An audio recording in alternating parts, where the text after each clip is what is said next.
Back in January, we made a quick trip out to Arizona and wanted to cover as much ground as we could. Of course, we wanted to check out the Grand Canyon, which was amazing, but we wanted to spend the bulk of our time in Sedona. The first day, we were able to do some of the more stereotypical Sedona things, like check out one of the vortexes and explore what's known as the Subway Cave.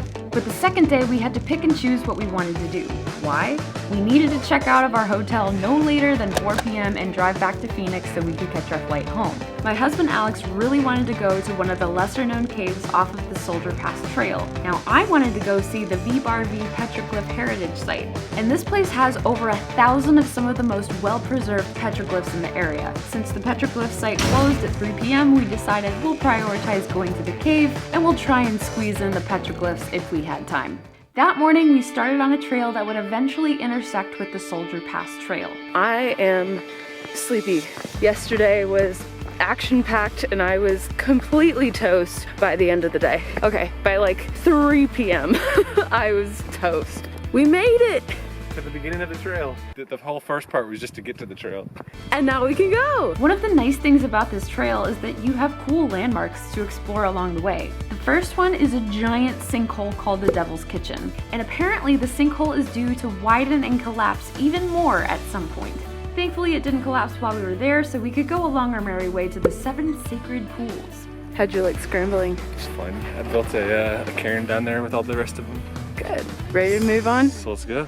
Okay, this is the view that we're gonna look for when we need to go back, because that is towards the cave. It didn't take long for the trail to get steeper and for me to realize how much I was breathing into the camera mic. After a few quick breaks and continuing on, we finally made it up to the caves. The lower cave didn't really feel like a cave, but it was the perfect lunch spot. Now the upper cave was definitely a cave.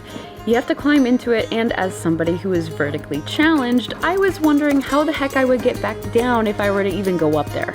You think you'll be able to get down that too? Yeah, we can get down that. Okay. But don't worry, I made the right call and I decided to go up there and worry about coming down later. And much later, in fact, because Alex went on to explore the cave and climb on top of it. That was probably some of the best scrambling I've ever done. Scramble, scramble. It was about time to make our way back down the trail, and that's when the adventure really began. We just made a decision that we're gonna try and go to the Petroglyph Park place. It closes at 3, it's 1:17, it takes like 40 minutes to get there. Whew. Longer if I trip and fall. Our checkout for our hotel is at 4 p.m. So we have to hustle back. We probably have like a mile to go. I think we can do it. Lies! We had closer to 2 miles to go, and we realized that we should probably start running if we were gonna make it in time. There are cars, just not our car. We're that way. Guys, I don't know if we're gonna make it.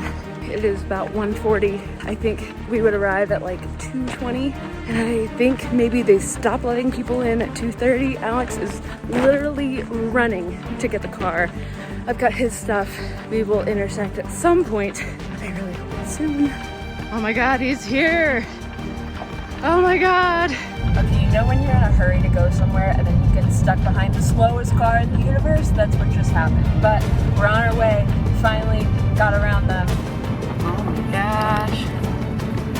Somehow we made it. 2:16. Yeah. 2:16. 45 minutes to spare. We have 45 minutes to spare. And then we have to rush back to our hotel and check out. I can't believe we made it.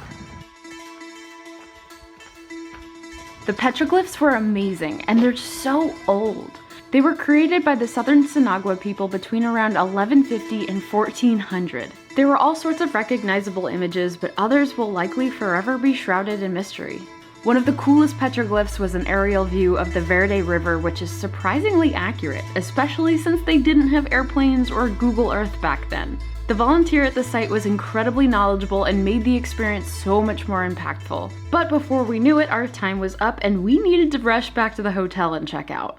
Okay, we made it back to the hotel with 2 minutes to spare. I have a feeling somebody is making fun of me. I think I'm right. But we had an amazing day. I hope you enjoyed this video. If you did, please give it a thumbs up. And if you haven't already, feel free to hit that subscribe button.